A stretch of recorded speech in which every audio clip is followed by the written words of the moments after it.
Hello সবাইকে। আজকে একটা ভর্তার রেসিপি তোমাদের সাথে শেয়ার করব।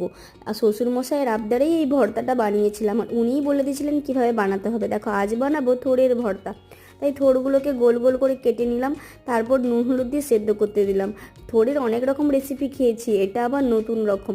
দেখো, নুন হলুদ দিয়ে সেদ্ধ করার পর এটাকে ঠান্ডা করতে রেখেছিলাম, আর ঠান্ডা হয়ে যেতে একটা মিক্সিং জারের মধ্যে ওটা নিয়ে নিলাম। আর কালো সরষা সাদা সরষাকে আমি আগেই ভিজিয়ে রেখেছিলাম, আর তার সঙ্গে কয়েকটা কাঁচা লঙ্কা, তোমরা যেরকম ঝাল খাবে সেই অনুযায়ী দিয়ে দিও। তারপরে দেখো, এটাকে পেস্ট করে বানিয়ে নেওয়ার পর কড়াই একটু তেল দিলাম, আর দিলাম শুকনো লঙ্কা আর কালো জিরা ফোড়ন, আর সেটা দিয়ে ওই পেস্টটা দিয়ে ভালো করে নাড়াতে লাগলাম। আর যতক্ষণ না কড়াই থেকে ছেড়ে আসছে ততক্ষণ ভালো করে মিক্স করে নিলাম এটাকে।